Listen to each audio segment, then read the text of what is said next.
કેમ છો મારા વહાલા વિદ્યાર્થી મિત્રો? મજામાં? જોડે જોડે અભ્યાસ ચાલુ જ છે ને? ચાલુ જ રાખવાનો અભ્યાસ. હવે પ્રકરણ નંબર 3, સુરેખ પથ પર ગતિનો આજે થિયરીમાં પૂર્ણ વિરામ આવી જશે. પછી દાખલા ઉપર મારો ચાલુ કરીશું આપણે. એક્ઝામ્પલ, ઉદાહરણના દાખલા, સ્વાધ્યાયના દાખલા, એ રીતે. આપણે ગયા લેક્ચરમાં તમને યાદ હશે કે ગતિના સમીકરણોની જોરશોરથી ચર્ચા કરેલી. કયા?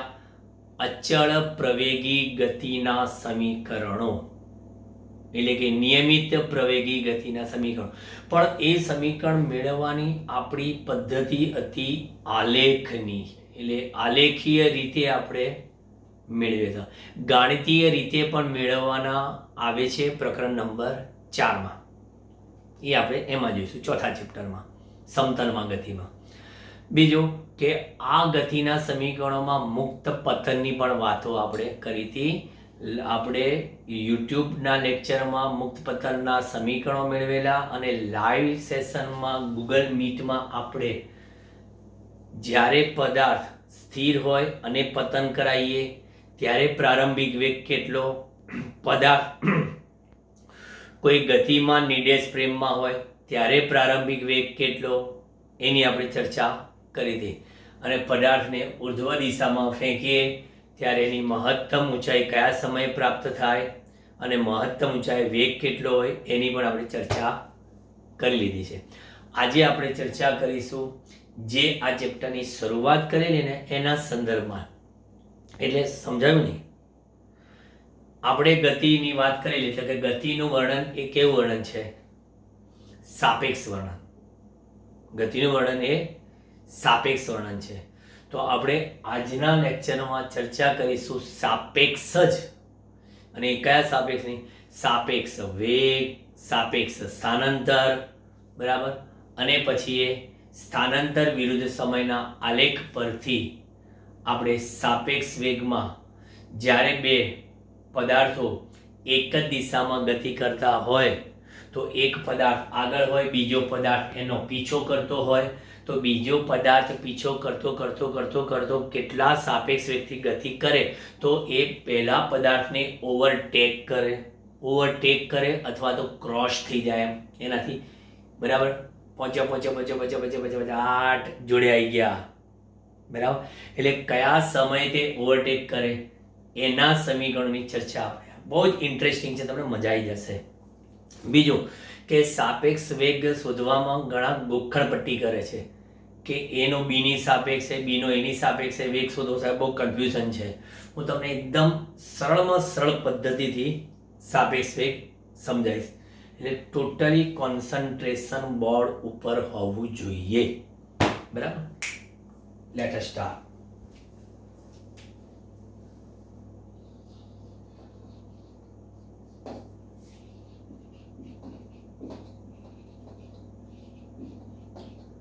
સાપેક્ષ વેગની ચર્ચા કરો. સાપેક્ષ વેગની ચર્ચા કરો. પાઠ્યપુસ્તકના ઉદાહરણ સાથે નહીં કરવી હોય તો એ મને વાંધો નથી, બરાબર. અને હું મારી રીતે પણ તમને સમજાવવાની કોશિશ કરવાનો છું.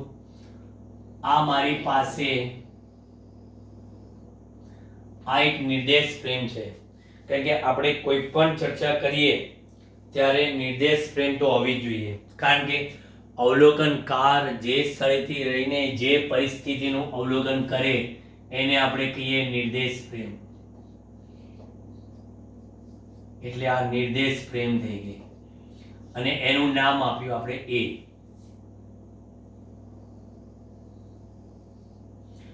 પછી બીજી નિર્દેશ ફ્રેમ આ રહી,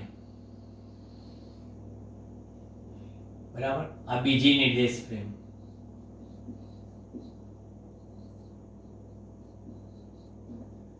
એ આ રહી. બે નિર્દેશ ફ્રેમ બતાવી, નિર્દેશ ફ્રેમ એ, નિર્દેશ ફ્રેમ બી. હવે આ નિર્દેશ ફ્રેમને આપણે સ્ટેશન કહીએ. સ્ટેશન એટલે સ્થિર નિર્દેશ પ્રેમ, જમીન. બરાબર. બી નિર્દેશ પ્રેમ છે એને આપણે કહીએ ટ્રેન. પછી અહીંયા આગળ એક આમ જોવા જઈએ તો પી ફોર પર્સન થાય, વ્યક્તિ કહીએ, પણ અહીંયા વ્યક્તિ નથી કીધી, અહીંયા એ લોકોએ કીધી છે માખી. બરાબર. એટલે માખી આપણે બતાવી દઈએ. લો માખી બેહાડી દીધી. ચોપડીએ કીધું માખી તો આપણે કહીએ માખી. બરાબર. ચોપડી કે વ્યક્તિ તો અમે કહીએ વ્યક્તિ. કારણ કે ઘણી શાળાના શિક્ષકો એ માત્ર પાઠ્યપુસ્તકના ઉદાહરણને વળગીને ચાલે છે. ના, ચોપડીની બહારનું નહીં ચાલે. અલા ભલા માણસ, છોકરાએ કોન્સેપ્ટના સંદર્ભમાં સમજાયું હોય તો અહીંયા માખી હોય કે માખો હોય કે કૂતરો હોય, ચલાવી લેવું પડે. તો વિચારો, વિદ્યાર્થી એ કોન્સેપ્ટ સમજ્યો હોવા છતાં પાઠ્યપુસ્તકના પુસ્તકીય જ્ઞાનને બિચારાને વળગી રહેવું પડે છે. બહુ અફસોસની વાત છે. આ ના હોવું જોઈએ આવું.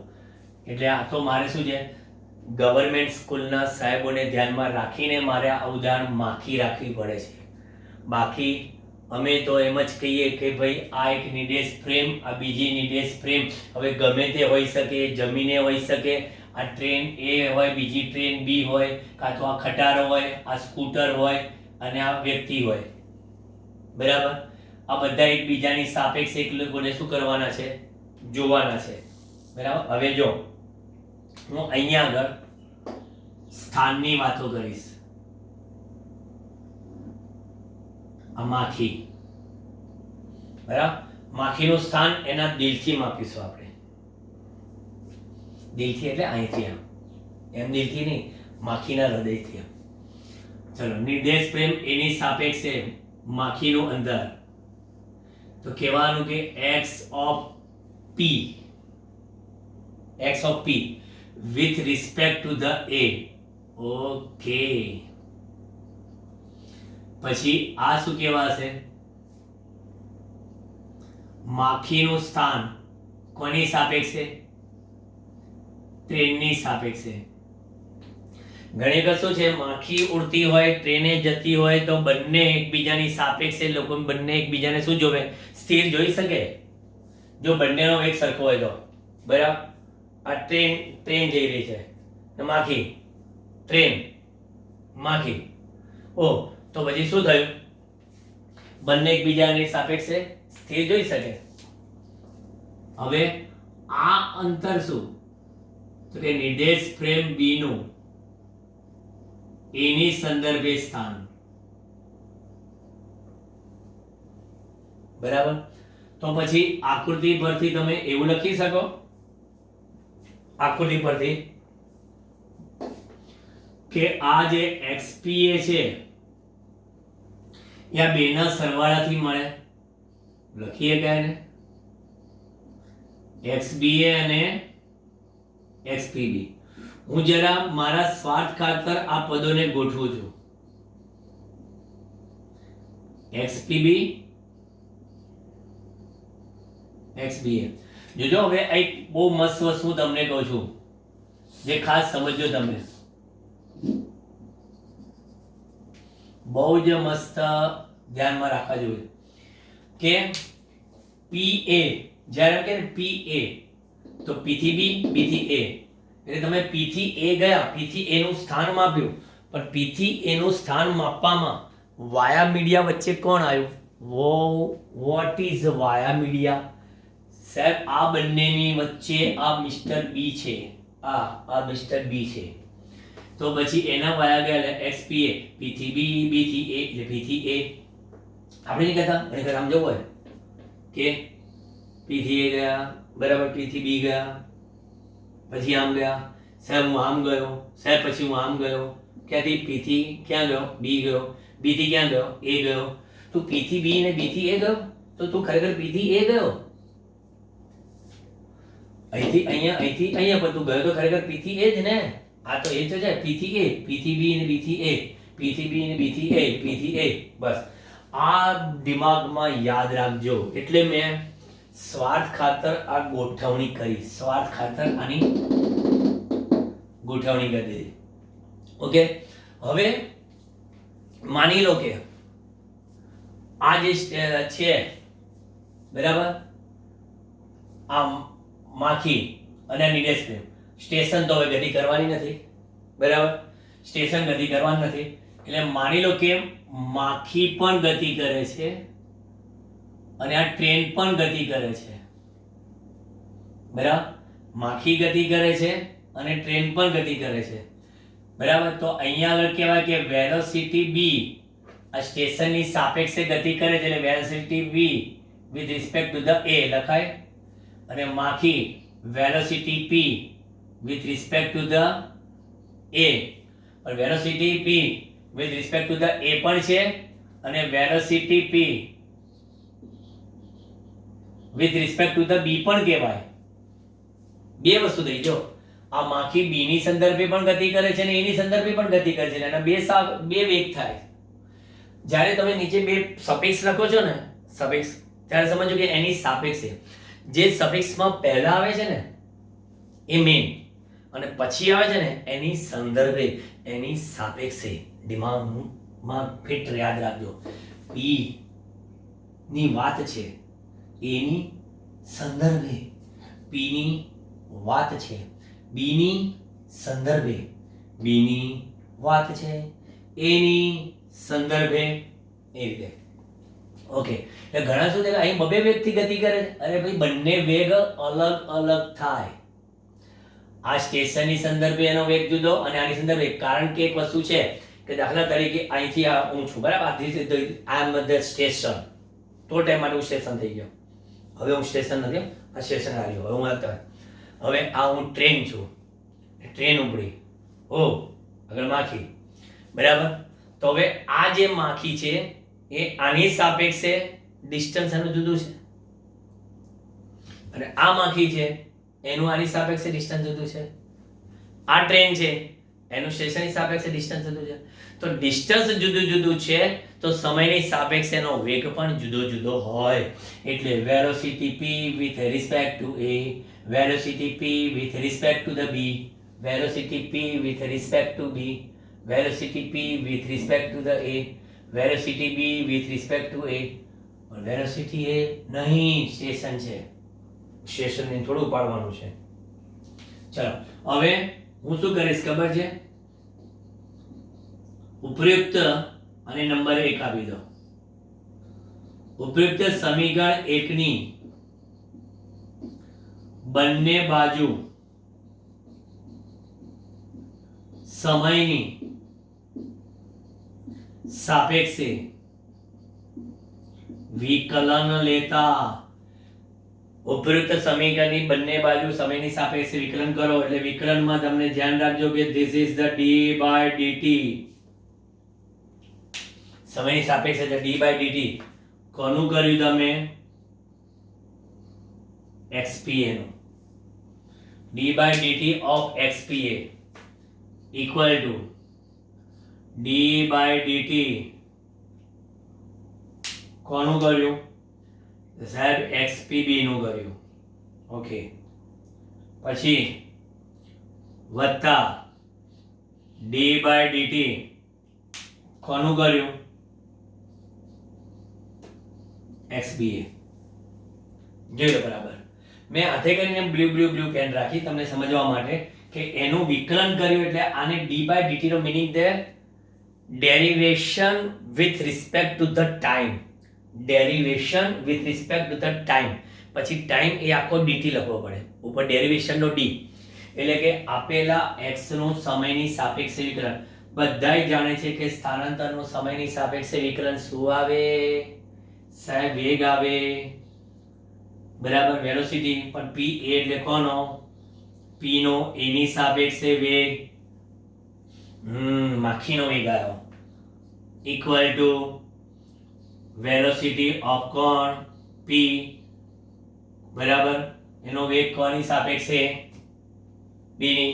આ મેં શું છે સદિશની નિશાની બતાવ્યો, કારણ કે ફ્યુચરમાં શું છે વેગની એક ચોક્કસ દિશા છે, એટલે આનો અર્થ એ થયો કે આ બધા એક જ દિશામાં જઈ રહ્યા છે આ સ્ટેશનની સાપેક્ષે. પછી plus velocity of B with respect to the A. જો આમાં પણ એવું થયું, સાપેક્ષ વેગ p નો a ની સાપેક્ષે, p નો b ની સાપેક્ષે, p નો a ની સાપેક્ષે વેગ. એટલે હું અહીંયા આગળ લખીશ કે જ્યાં vpa એટલે શું? vp એટલે કે માખીનો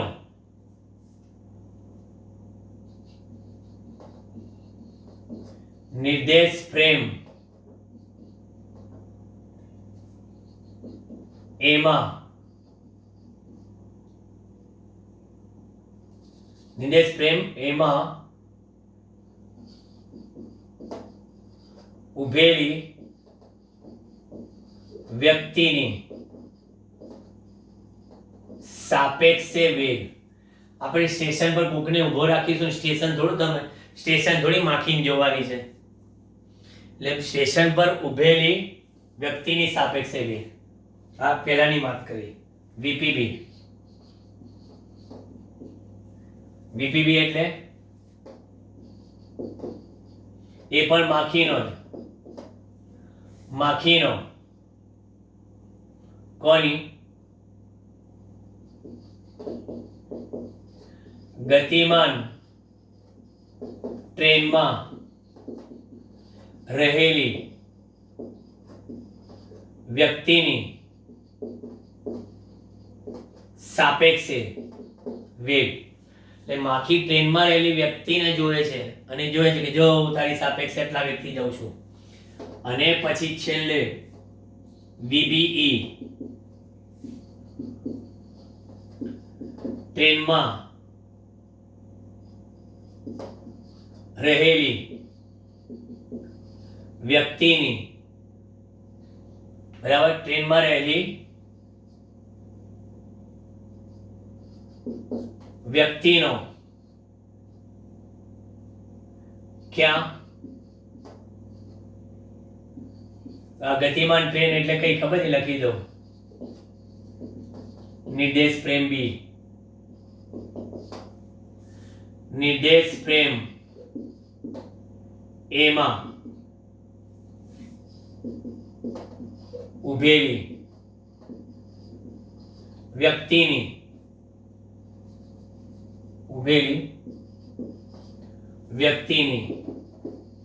સાપેક્ષે વેગ. લેંગ્વેજ સમજો, તમને લાંબુ લખાણ હશે એટલે કોઈ આટલું બધું યાદ રાખવાનું. અરે સિમ્પલ છે કે પહેલા જે છે એ એના વેગની વાત છે ને પછી જે બાજુમાં પડોશી છે ને એની સંદર્ભે, બરાબર. આ ધારો કે કોઈ બી x હોય કે વેગ હોય, બરાબર, એના બાજુમાં પહેલા જે લખ્યું ને સફિક્સમાં જે પહેલા લખ્યું ને એની વાત છે ને પછી એની સંદર્ભે. આ તો જરા વાક્ય રીતના એડજસ્ટ થાય એટલા માટે નિર્દેશ ફ્રેમ બી નથી લખતા, પણ નિર્દેશ ફ્રેમ બી માં રહેલી વ્યક્તિ લખીએ છીએ, બરાબર. કારણ કે ગતિમાન ટ્રેન પણ તમે માખીને જોવાનું નથી, ગતિમાન ટ્રેનની અંદર એનો વ્યક્તિ માખીને જોવાનો.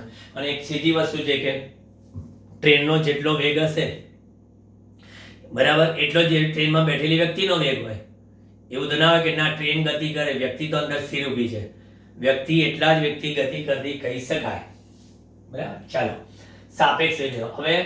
હવે સાપેક્ષ વેગ પરફેક્ટ મારે કેવું હોય તો VPA VBA, બરાબર. તો હવે મારે અહીંયા આગળ સ્થિર વસ્તુ કઈ છે કે સાહેબ સ્થિર તમને કહી દઉં, આ નિર્દેશ ફ્રેમ A છે, બરાબર. તો VPA અને VPB બે શોધવા છે મારે, VPA અને VPB, બરાબર. તો જો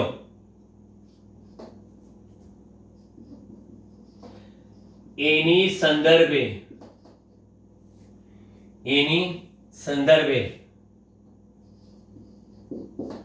P નો વેગ એટલે કે સ્ટેશનમાં ઉભી રહેલી વ્યક્તિની સંદર્ભે એનો વેગ.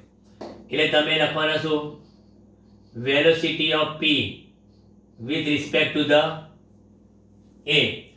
Velocity of P with respect to the A, VPA. તો વીપીએ બરાબર તો તમે લખી નાખ્યું વીપીબી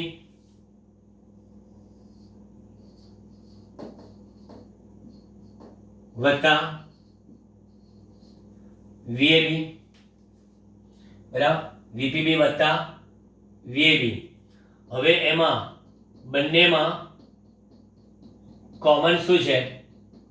બી. બીને ફિક્સ રાખો, બરાબર, બીને ફિક્સ રાખો. બરાબર સમજો તમે જે હું બોર્ડ વર્ક પર ચર્ચા કરું છું તે. જે આપણે કીધું હતું એ જ એની સંદર્ભે પીનો વેગ જે આપણે મેળવ્યો હતો વીપીએમ. હવે એવી જ રીતે એની સંદર્ભે બીનો વેગ, એટલે આપણે શું લખીશું? વીબીએ, બરાબર, એની સંદર્ભે બીનો વેગ વીપીબી વત્તા વીબીએ, વીપીએ બરાબર વીપીબી વત્તા વીબીએ. હવે વીબીએ શોધવું છે તો વીબીએ બરાબર શું થાય? અહીંયા આગળ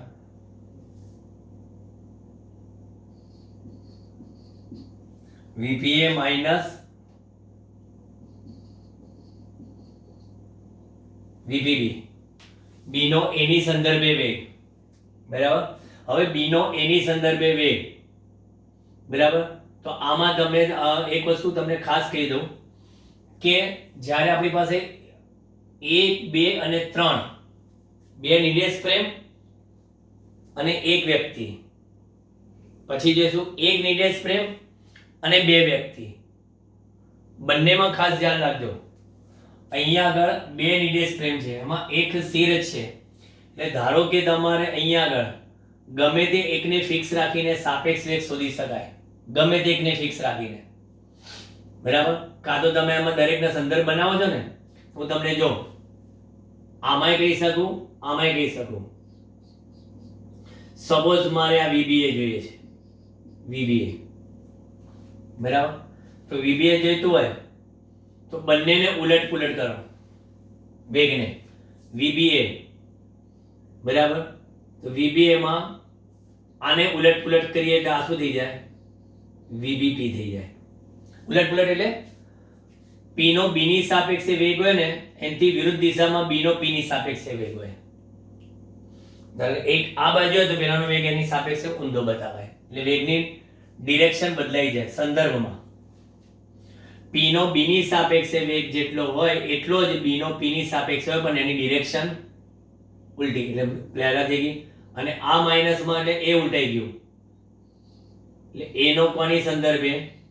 પી ની સંદર્ભે. માની લો કે સ્ટેશન નહીં, સ્ટેશન પર રહેલી વ્યક્તિ પણ ધારો કે ગતિ કરે છે, ત્યારે આવા સંજોગોમાં આ માખીને સ્થિર રાખે, બરાબર. એટલે વીબીએ બરાબર શું લખાય? વીબી માઇનસ વીએ. ક્યારે? ધારો કે તમારે આઈ ગતિ કરતું હોય, આઈ ગતિ કરતી હોય નિર્દેશ પ્રેમ એ, નિર્દેશ પ્રેમ બી, પણ આ જે માખી છે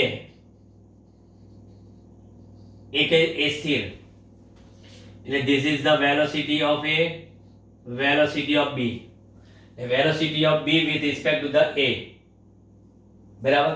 હવે એ જ વસ્તુ અહીંયા આગળ કહું, ચલો VAB લખું, VAB. તો VAB માં શું થશે? VA minus VB, VAB બરાબર VA minus VB. એ VAB પણ કેવી રીતે થાય? આની પરથી, જો હું તમને એની પરથી આખું કમ્પ્લીટ સમજાવું. થોડું કોમ્પ્લિકેટેડ લાગશે, થોડીક તકલીફ પડશે તમને. કે અહીંયા આગળ VAB ને શું કર્યા? સૂત્ર કરતા બનાવ્યા. એટલે અહીંયા આગળ VPA minus VPB, બરાબર. હવે આને ઉલટાઈ દો, એટલે ઉલટાઈ દો તો પછી માન નિશાની ચેન્જ કરી નાખી તો અહીંયા શું કરવું પડે? VAB. આને ઉલટાઈ દો,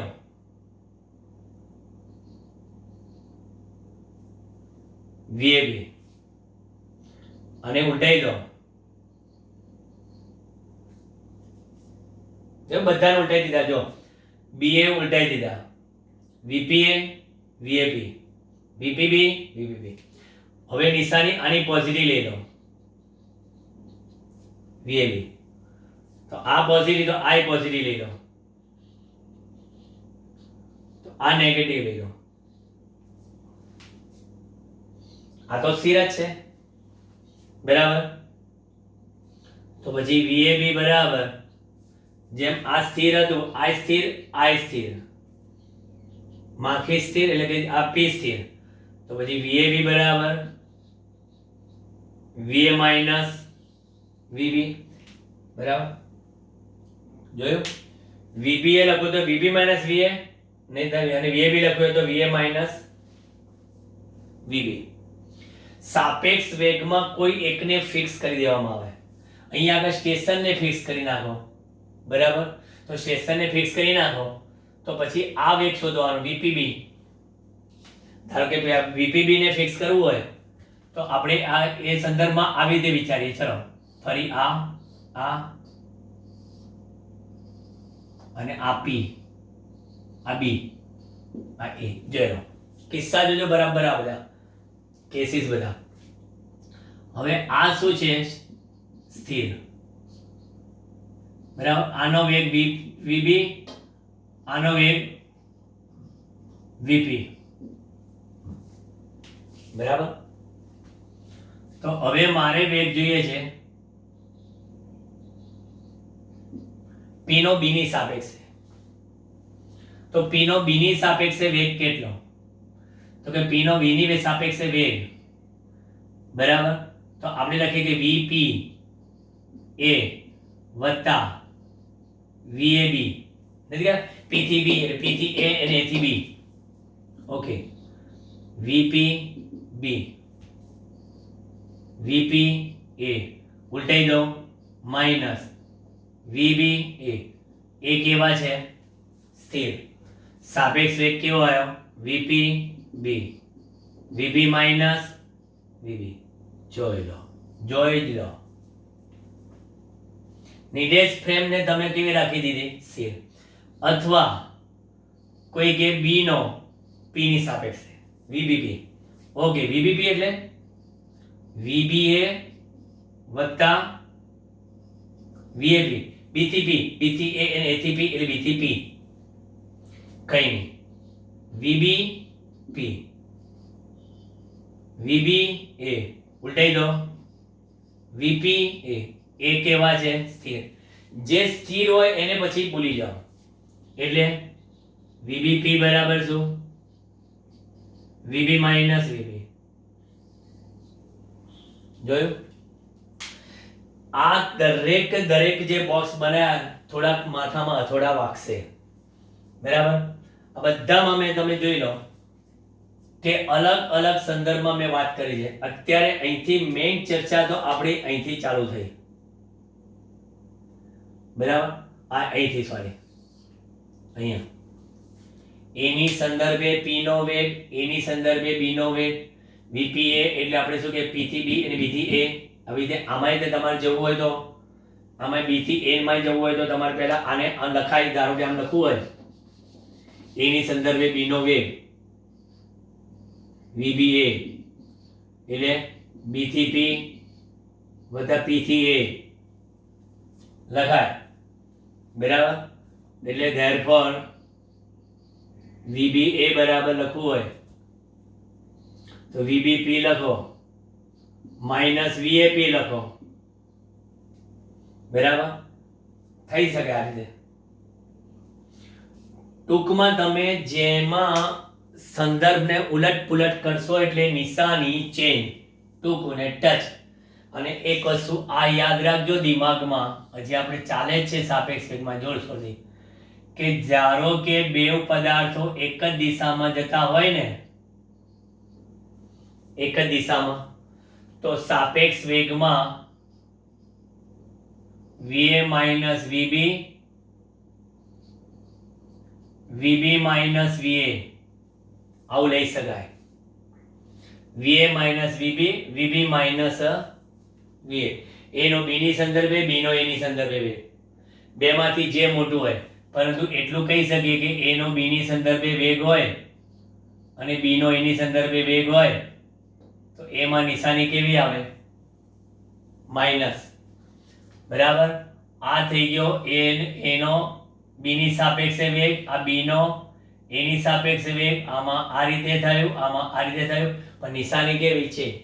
પણ જો બંને પદાર્થો સામસામે આવતા હોય તો સામસામે આવતા પદાર્થો માટે સાપેક્ષ વેગમાં શું થાય? તો કે સામસામે આવતા પદાર્થો માટે સાપેક્ષ વેગમાં સરવાળો થાય. તો એ પણ અહીંયા આગળ બોક્સમાં બીજું વધારામાં કહી દઉં કે ધારો કે સાહેબ આ બાજુ આવે છે, આ બાજુ આવે છે, સામસામે બે ટ્રેન એકબીજાની સામસામે આવે છે, એટલે ધારો કે ઓવરટેક કરી જાય છે, ક્રોસ.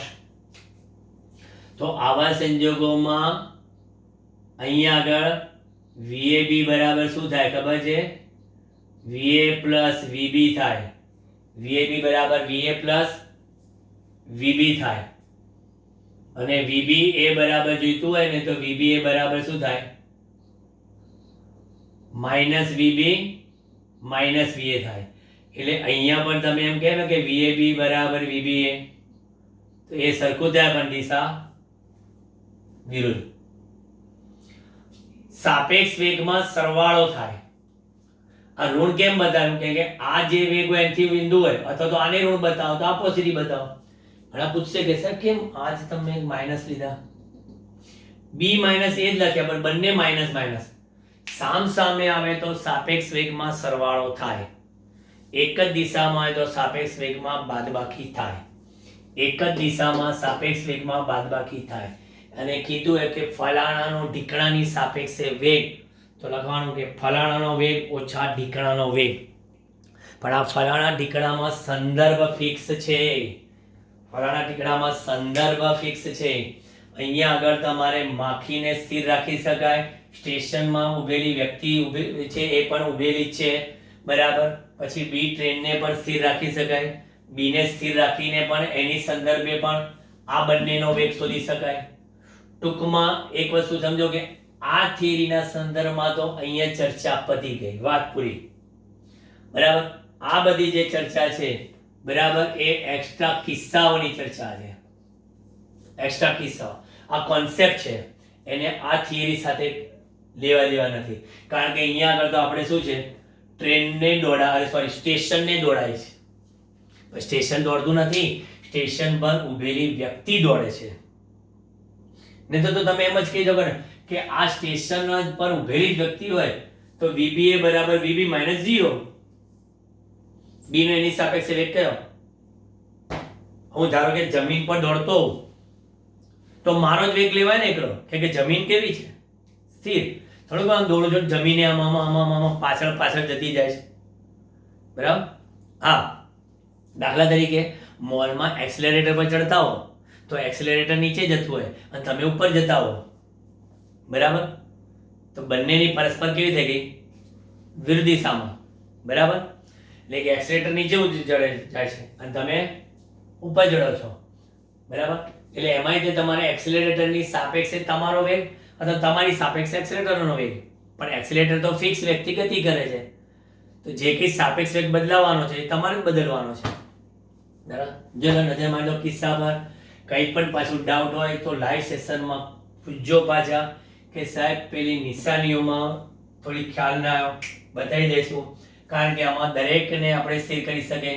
અહીંયા આગળ સ્ટેશન પર રહેલી વ્યક્તિ છે એમાં સ્ટેશન જ લઈ લીધું. અહીંયા આગળ અહીં માખી છે એની પણ માખીની જગ્યાએ શું મૂકી દીધો? એક થાંભલો જ ખોડી દીધો, એટલે એ સ્થિર થઈ ગયું. અને પછી આ બંનેને દોડાયા તો બંનેના સાપેક્ષે એક જ દિશામાં જાય તો સાપેક્ષ વેગમાં હંમેશા બાદબાકી જ મળે. પણ એ બાદબાકીમાં ફિક્સ છે કે એ બંને સાપેક્ષ વેગ પરસ્પર વિરુદ્ધ જ રહેવાના. VA માઇનસ VB હોય તો VB માઇનસ VA હોય. એટલે ડિરેક્શન જે માઇનસ નિશાની છે, મૂલ્ય વાઇઝ સરખા, દિશા વાઇઝ જુદા.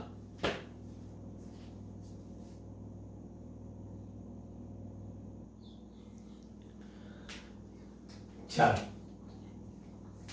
આપણે ટેન્શન લેવા જેવી વસ્તુ નથી. સાપેક્ષ વેગમાં હંમેશા કંઈક બધી જ વસ્તુ દોડતી હોય એવું માનીને નહીં ચાલવાનું.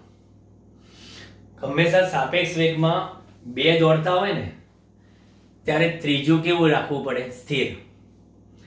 દાખલા તરીકે બે ટ્રેન દોડતી હોય ને ત્યારે બંને ટ્રેન જમીન પર દોડતી હોય, બરાબર? તો આપણે જમીન પર દોડતી હોય ને ત્યારે એક વસ્તુ આપણે અહીંયા યાદ રાખીએ. જો જે મેં અત્યારે વાત કરી ને એ વાત થોડી સારાંશ રૂપે બતાવું તમને, બરાબર? સારાંશ રૂપે કે ધારો કે જમીન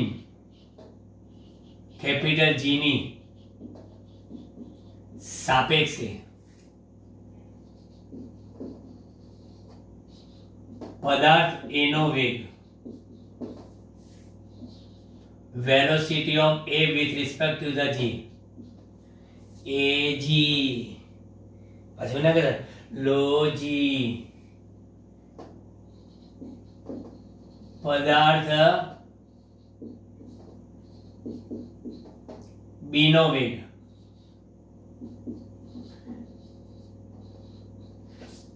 BG,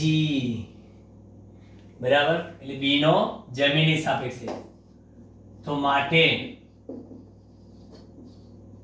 પદાર્થ A નો પદાર્થ B ની સાપેક્ષે વેગ કેટલો? આટલામાં મેં આટલી બધી જે ભાષણબાજી કરી ને આખા લેક્ચરમાં, ટાંગ ટાંગ ટાંગ હથોડા માર્યા, આટલામાં પતી ગયું.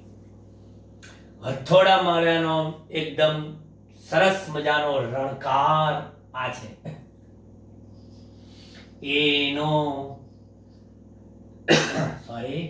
બી ની સાપેક્ષે વેગ VAB. આપણે તો સિસ્ટમ શું કહે છે ખબર? AB લખે ને AB. તો હવે હું એમ લખું AB તો AG વત્તા VGB.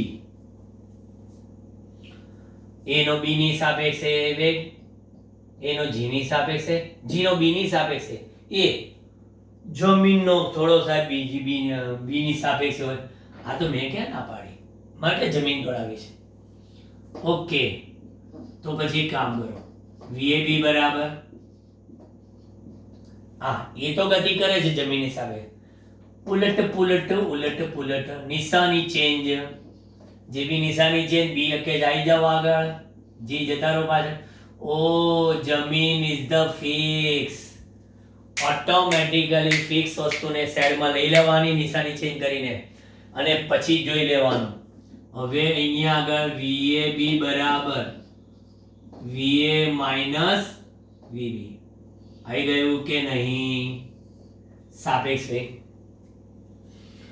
હવે ધારો કે ડિરેક્શન જે પ્રમાણે હોય એ પ્રમાણે ડિરેક્શન લખી નાખવાની. એ ભવિષ્યમાં શું છે? સદિશની નિશાની સાથે આવશે કે એક x દિશામાં ગતિ કરે છે, એક માઇનસ x દિશામાં ગતિ કરે છે. ત્યારે આવા સંજોગોમાં જ્યારે ડિરેક્શન આપેલી હોય ત્યારે સાપેક્ષ વેગનું સદિશ સમજૂતી આવશે. એટલે આ સાપેક્ષ વેગ રિપીટ થશે બટ વિથ વેક્ટર સદિશ સાથે. આ ટૂંકામાં ટૂંકું કીધું. a નો b ની સાપેક્ષે a નો વેગ b ઓછા b નો વેગ.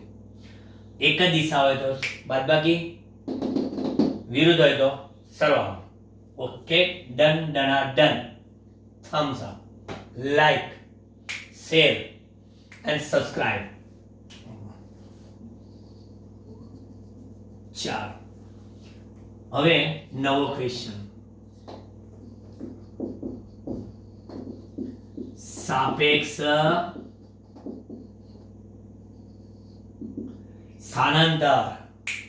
આ પણ બહુ મસ્ત ટોપિક છે. આમાં ચિત્ર પરથી વાર્તા.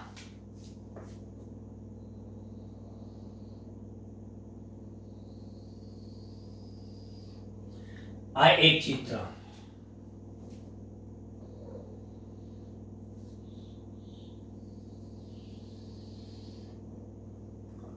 આ ઉગમ બિંદુ O. ઉગમ બિંદુ O. મારી પાસે આ પદાર્થ છે. એટલે ઉગમ બિંદુ O એક સ્થિર નિર્દેશ ફ્રેમ થઈ ગઈ. એની સંદર્ભે આ A છે અને આ B છે.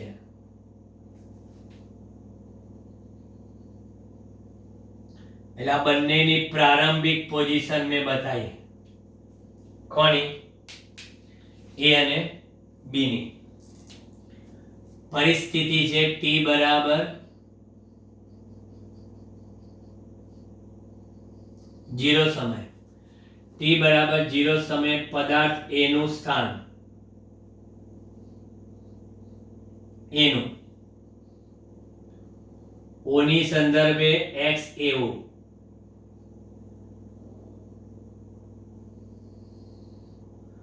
અને B નું O ની સંદર્ભે x BO. એટલે સ્વાભાવિક છે કે આ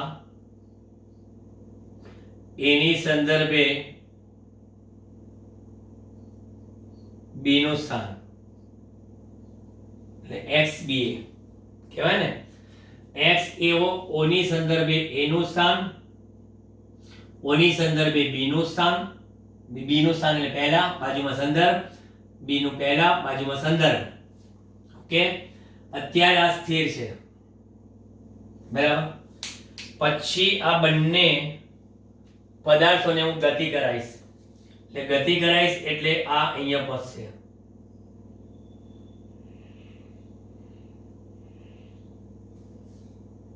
અને આ ધારો કે અહીંયા પહોંચશે.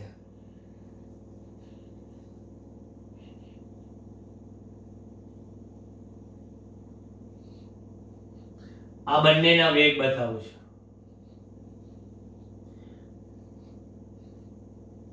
V અને VB બરાબર. અને આ પરિસ્થિતિ છે કયા સમયે? t બરાબર t સમય. હવે t બરાબર t સમય જોશો તો t સમય એમનું સ્થાન આ રહ્યું.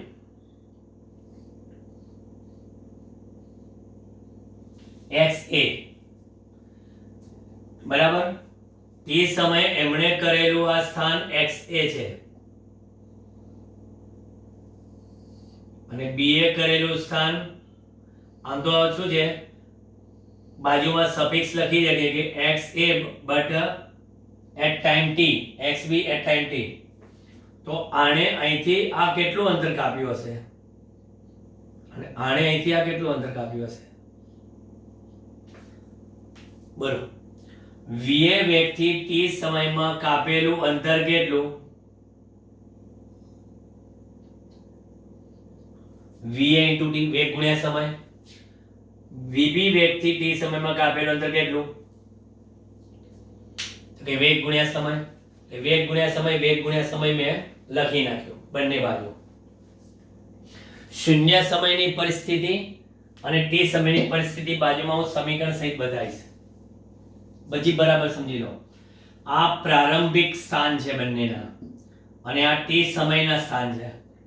t સમય XA સ્થાન એટલે એના પ્રારંભિક સ્થાનમાં આટલા સ્થાનનો ઉમેરો, આના સ્થાનમાં એના પ્રારંભિક સ્થાનમાં આટલા સ્થાનનો ઉમેરો. એટલે મેં આકૃતિમાં પરફેક્ટ અહીંયા આગળ મેં ક્યાંય વેગ બતાવ્યા નથી કે આ તો અહીંયા આગળ બંને સ્થિર છે. પછી VA વેગથી ગતિ કરીને જાય છે. એટલે અહીંયા સૌથી પહેલા લખશો કે t બરાબર 0 સમય. તો t બરાબર 0 સમય અહીંયા આગળ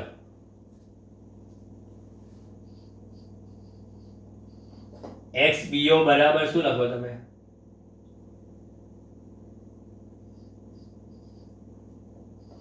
XAO વત્તા XBA લખાય. XBO બરાબર XAO વત્તા XBA. તો કોઈ પૂછે કે XBA કેટલા, તો કે XBA બરાબર XBO માઇનસ XAO થાય. XBO માઇનસ XAO એટલે XBA.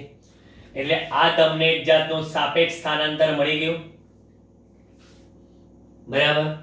O ની સંદર્ભે છે એટલે તમે અહીંયા આગળ સાપેક્ષ સ્થાનાંતરમાં આમે લખી શકો કે આ b નું a ની સંદર્ભે સાપેક્ષ સ્થાનાંતર કેટલું, તો કે b નું સ્થાન ઓછા a નું સ્થાન, કારણ સંદર્ભ બિંદુ O ફિક્સ છે. બરાબર. હવે આનું તમે વિકલન કરો. બરાબર. તો અહીંયા આગળ વિકલન કરતા b નો a ની સંદર્ભે વેગ, b નો વેગ ઓછા a નો વેગ ના લખી શકાય? બિલકુલ લખી શકાય. એટલે આ જે મેં ચર્ચા તમને અત્યારે બોક્સમાં કરી, બરાબર, એ પરીક્ષામાં થિયરીમાં લખવાની કઈ જરૂર નથી. બરાબર. હવે આપણે પાછા આવી જઈએ t બરાબર t સમય. t બરાબર t સમય XA. XA કેટલું બોલો? XA બરાબર XAO વત્તા VAT. XAO આટલું XAO વત્તા VA વ્યક્તિ t સમયમાં કાપેલું અંતર બરાબર વેગ ગુણ્યા સમય. અને XB કેટલું? XBO VB into T. બરાબર. આ પણ જોયું XB આટલું કેટલું હતું? XBO વત્તા કેટલું એડ થયું? VB વેગથી VBT એડ કર્યું. તો અહીંયા આગળ XB માઇનસ XA આવી ગયું. XB માઇનસ XA બરાબર XBO વત્તા VBT minus XAO minus VAT. તો B નું A ની સાપેક્ષે સ્થાન, B નું O ની સાપેક્ષે, A નું O ની સાપેક્ષે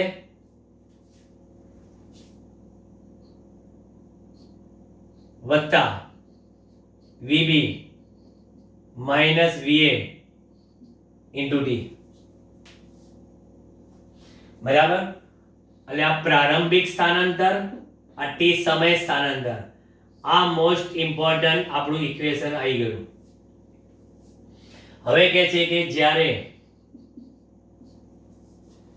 જ્યારે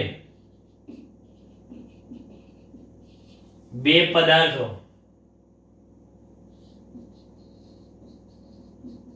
ઓવરટેક કરે, એટલે કે એકબીજાને ક્રોસ કરે, ઓળંગી જાય, ત્યારે તેમના ટી સમય સ્થાન કેવા થઈ જાય? સરખા. ટી સમય સ્થાન સરખા થઈ જાય તો એમના સ્થાનાંતર XB માઇનસ XA બરાબર કેટલા થાય? 0 થાય. બરાબર. ત્યારે આવા સંજોગોમાં 0 મૂકીને આ વસ્તુ શોધી શકાય. બરાબર. એની ઉપરના કોમ્પિટિટિવ લેવલ દાખલા હોય, આપણે એટલા દાખલા નથી. હવે આલેખ દ્વારા સમજૂતી જોઈ લો.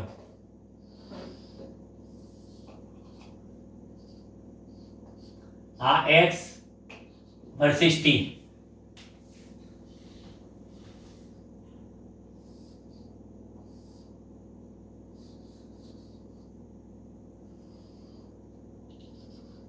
પદાર્થ A પદાર્થ B, બંનેના ઢાળ સરખા જ છે. ઢાળ સરખા છે એટલે બંનેના વેગ કેવા થાય? સરખા, એટલે આ બંને પદાર્થોના VA બરાબર VB થાય તો બંને પદાર્થ એકબીજાને કદાપી ઓવરટેક ના કરે, સાથે સાથે જ ઉપડે, સરખું ડિસ્ટન્સ જળવાઈ રહે. બરાબર, આ રીતની આકૃતિ હોય તો. પણ આમ હોય તો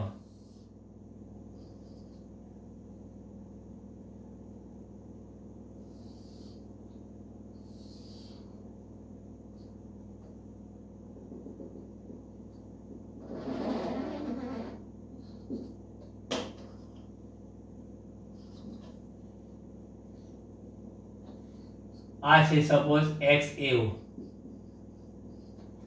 XBO, એટલે કે આ બી પદાર્થ અને આ એ પદાર્થ. હવે ઢાળ વધારે દેખાય છે A નો B કરતા, એટલે VA is greater than VB, એટલે આમાં સાપેક્ષ વેગ VA minus VB થશે. અને અહીંયા આગળ ઓવરટેક થઈ ગયો એટલે XA બરાબર XB આપેલા સમય. કયા સમય તેઓ ઓવરટેક કરશે? સાપેક્ષ વેગ આપેલો છે, કયા સમય ઓવરટેક કરશે? એમના બંનેના પ્રારંભિક સ્થાન પણ આપેલા છે, પ્રારંભિક સ્થાન આપેલા છે. t સમયના સ્થાન સરખા છે, અહીં 0 લખાઈ ગયું. તો અહીંયા આગળ VB ને VA ની કિંમત મૂકી દો એટલે દાખલો થઈ જાય. t સમય શોધવાનો છે, બરાબર. એટલે આ પણ વસ્તુ થઈ ગઈ.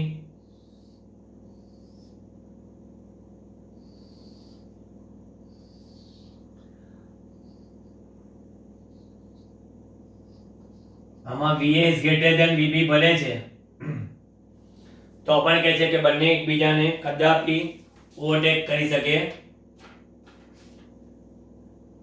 નહીં. સપોઝ આપણે આમ બતાવી દઈએ, સપોઝ અહીંથી આમ, ભલે ને એમના સાપેક્ષ સ્થાન હોય,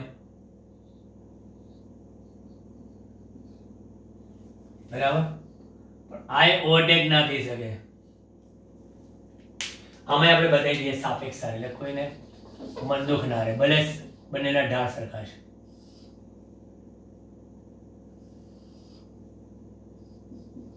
XAO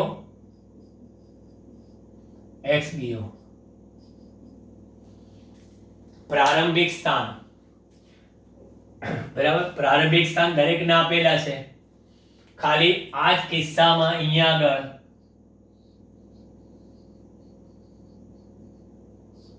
ઓવરટેક છે. હવે બીજી એક મોસ્ટ ઇમ્પોર્ટન્ટ વ્યાખ્યા છે, એ હું અહીંયા આગળ પૂરી કરું છું ચેપ્ટરનો એન્ડની. સ્ટોપિંગ અંતર TS. સ્ટોપિંગ, જ્યારે કોઈ વાહન ગતિ કરતું હોય અને તમે ગતિ ઓહો શોર્ટ બ્રેક મારી, તો બ્રેક માર્યા પછી પણ વાહન અમુક અંતર કાપે છે. તમે ગતિમાન સ્થિતિમાં હાઈવે પર બ્રેક મારો ત્યાં હડ બમ્પ દઈને ઊભી રહી જાય ગાડી, ના, થોડું ડિસ્ટન્સ કાપ્યા બાદ એ સ્થિર થાય છે, બરાબર. ત્યારે આવા સંજોગોમાં ગતિના સમીકરણમાં ટ્વાઇસ AD બરાબર v² - v0² નો ઉપયોગ કર્યો. ટ્વાઇસ AD બરાબર v² - v0² માં અહીંયા આગળ બ્રેક મારો એટલે એનો પ્રવેગ કેવો આવે? માઇનસ આવે, કારણ કે બ્રેક મારે એટલે અંતિમ વેગ કેવો થાય? ઓછો પ્રારંભિક વેગ કરતા. અને આ સ્ટોપિંગ ડિસ્ટન્સ ને DS કહેવાય. ઓકે, બ્રેક માર્યા એટલે ઊભી રહી ગઈ ગાડી, અંતિમ વેગ 0. જે અંતર કાપીને ઊભી રહી ગઈ એટલે અંતિમ વેગ 0 અને v0² માઇનસ માઇનસ પ્લસ, તો સ્ટોપિંગ ડિસ્ટન્સ કેટલું?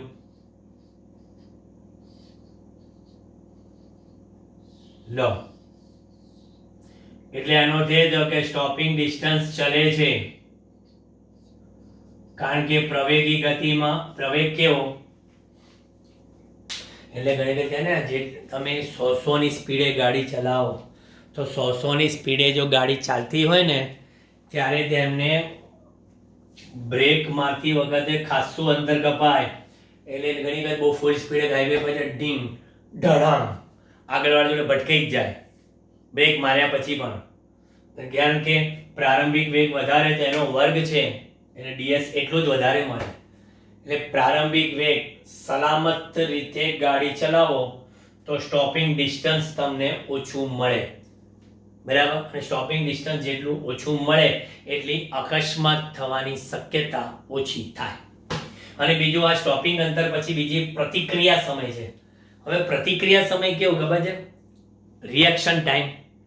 ઘણી વખત આપણે ગાડીમાં જોઈએ અચાનક કોઈ વસ્તુનું આપણે નિરીક્ષણ કરીએ, જે ઘટના બનવાની છે, બરાબર. નિરીક્ષણ કરીએ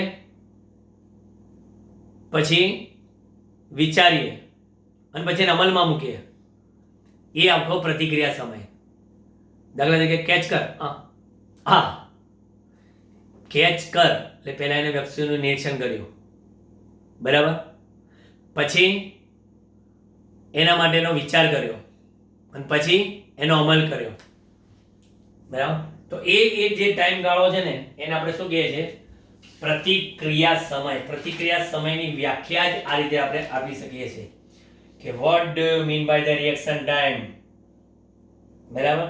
કંઈક વચ્ચે અડચણ આવી ગયો, અવરોધ આવી ગયો, બરાબર, તો તમારે શું છે? બ્રેક મારવી પડે. તો એ બ્રેક મારવા માટે તમે વસ્તુને નિરીક્ષણ કરો, બરાબર. પછી એના માટે વિચારો, શું કરવું?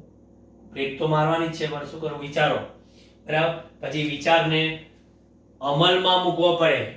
બ્રેક મારવાને અમલમાં મૂકવો પડે. અમલમાં જ ના મૂકો, હા મેં જોયો તો ખરો એને આવતા, તારું બ્રેક મારવાનો જ ભૂલી ગયો, તો પતી ગયું. પ્રતિક્રિયા સમય બહુ ઇન્સ્ટન્ટ હોવો જોઈએ, ત્વરિત નિર્ણય. ઘણા લોકો એકદમ ઇન્સ્ટન્ટ નિર્ણય લઈ લે તો બચી જાય છે. ઓકે, આખું આ પ્રકરણ તમારું પૂરું થઈ ગયું. આલેખ પટ્ટીમાં તમને સમજણ પડી જવી જોઈએ. સાપેક્ષ વેગ, સાપેક્ષ સ્થાનાંતર, કમ્પ્લીટ ચર્ચા પૂરી થઈ ગઈ. છતાં પણ ભૂલચૂક લેવી દેવી, કંઈ પણ તકલીફ હોય વિના સંકોચે પૂછજો. ઓકે, હવે દાખલાની દુનિયામાં હવે આપણે ટૂંક જ સમયમાં પ્રવેશ કરવાના છે. Bye bye.